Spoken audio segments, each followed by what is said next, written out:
Hello everybody, it's Jo with OutOfThisBinary. Welcome to the weekend. You made it. It's actually not the weekend for me, it's Thursday, but you're watching this on Saturday. So this week we are doing the gender tag. So I'm just gonna jump right into it because you've been watching the gender tag all week. Number 1, how do you self-identify your gender and what does that definition mean to you? I self-identify my gender as trans, non-binary, galaxy gender. So trans and non-binary are both umbrella terms and not exactly, they're not like, I mean, trans is an identity and non-binary is an identity, but they're not genders in themselves.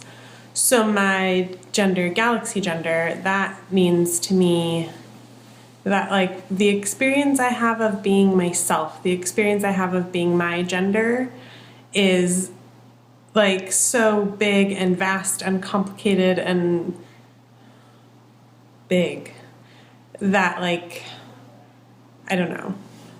I get that the only way I can describe it is galaxy gender, and it's hard to explain like what it actually feels like. So I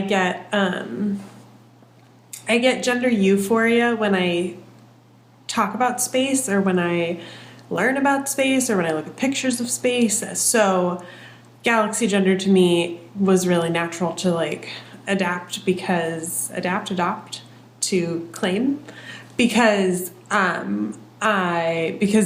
that's where my gender euphoria happens and that felt the best. So that's why I chose that. Number 2, what pronouns honor you?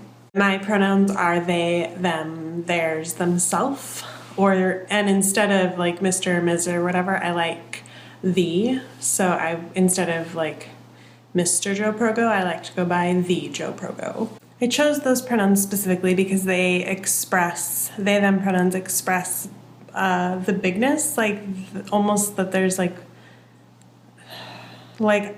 I'm a singular plural, like it's, yeah. I do know. Those words express this feeling. They express the feeling of like I'm one being, I am a singular being, but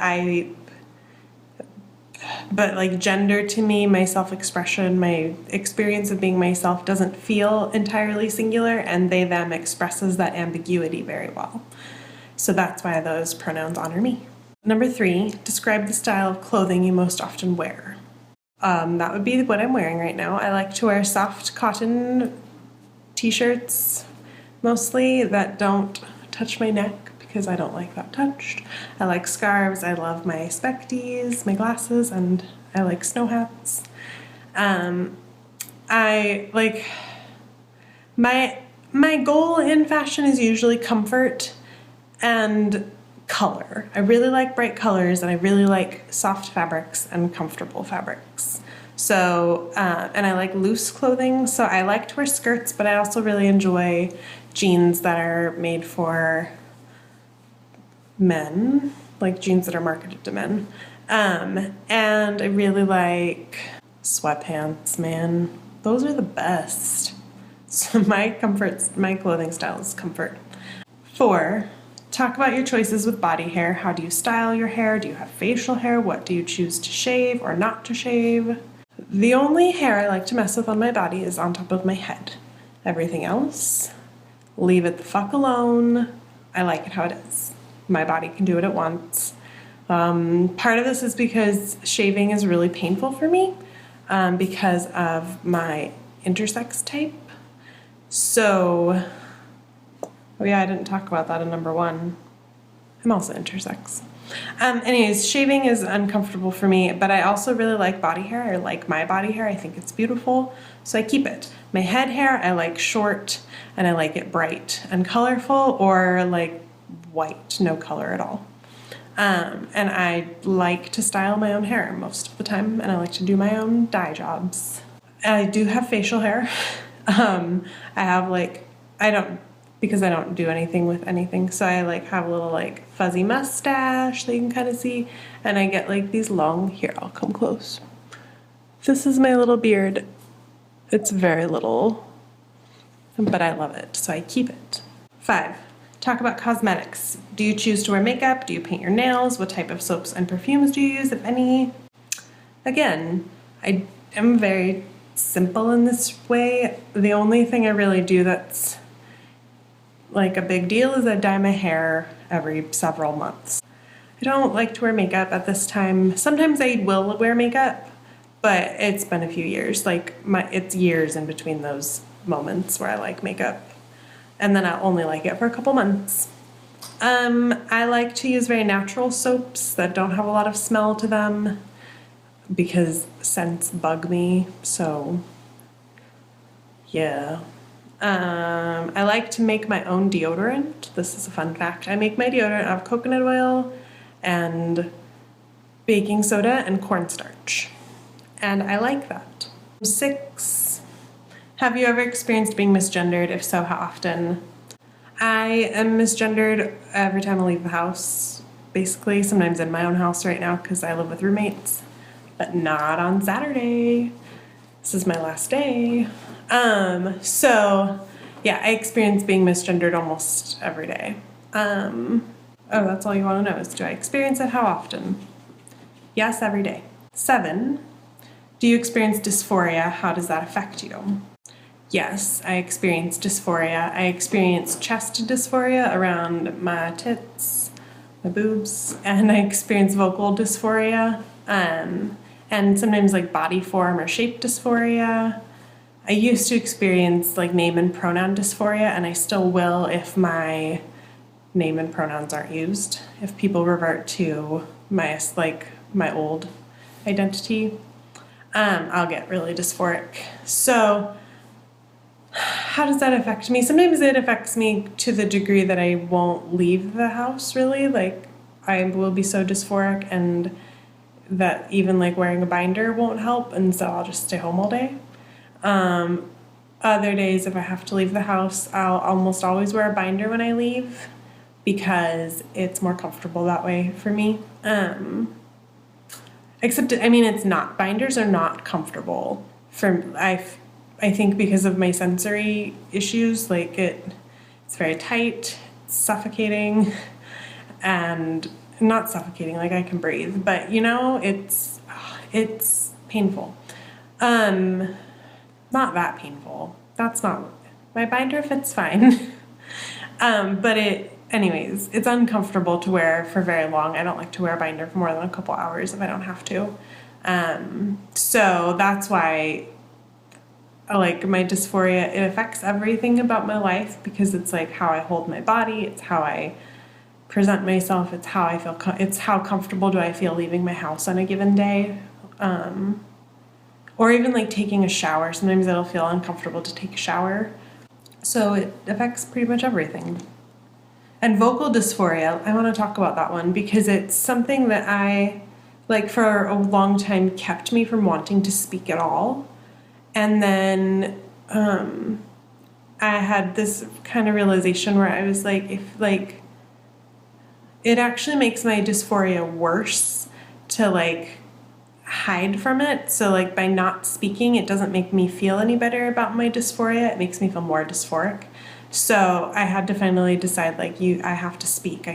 So that's when I started, that's one of the reasons I started making YouTube videos, was because I'm like, I have vocal dysphoria and I need to speak so that it's not so dysphoric. And that helps. So sometimes when I have like body dysphoria, taking a shower, even though it's not what I want to do, will help because it's like, it just makes me feel like I'm in my own skin and it's okay even though it's not, but it is. 8, talk about children. Are you interested in having children? No. No. I don't want children. I don't want to carry children. I don't want to be a caretaker for children. No children. 9. Talk about money. Is it important to you to provide for a family financially? Is it important that you earn more than any partner you may have? Do you prefer to pay for things like dates? Are you uncomfortable when others pay for you or offer to pay for you?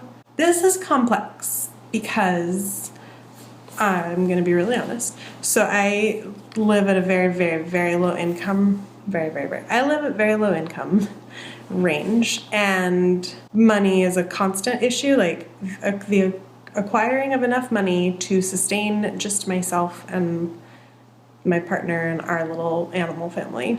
It's really a big challenge to do that. So what is important to me is to like meet my basic needs to the best of my ability, but because I also live with disability, I have had to come to terms with like sometimes I physically cannot do that by myself and I have to ask for help. And so it makes me uncomfortable. I would, if I had my choice of things, like I guess like I would provide entirely for myself, and I would be the like, I would bring home so much money. So it's important to me to a degree, but it is also something that is really, really difficult. And so I've had to let that go to a degree as well. I guess in a relationship in general, I prefer things to be equal. Everybody bringing about the same amount home and like giving about the same amount, like maybe trading off paying for dates, maybe going Dutch, or like I'll pay for your dinner, you pay for mine. I think that's cute and I like to do that. I guess there's a big difference between like what reality allows for and what my ideals desire. 10. Anything else you want to share about your experience with gender? I want to talk about the experience of being intersex and trans, because I didn't talk about that earlier, and also autistic. All of these combined.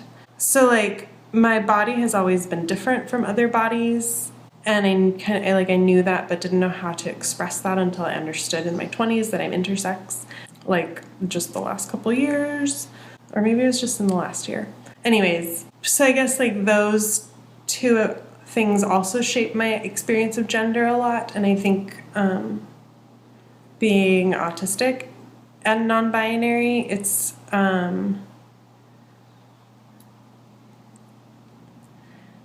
I don't know how to express this one very well, I'm sorry.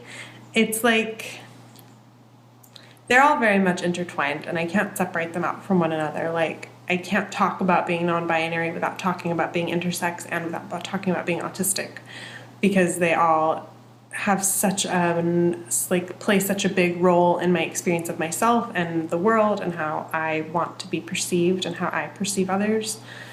So they all have a big impact on gender. Explaining that verbally, not my biggest strength. It's hard to do because I haven't learned very well yet how to talk about these experiences. So I'm working on that. But I wish that I could do I wish I knew sign language better. I only know the alphabet and finger spelling. Off topic, that's it for the gender tag. I finished that.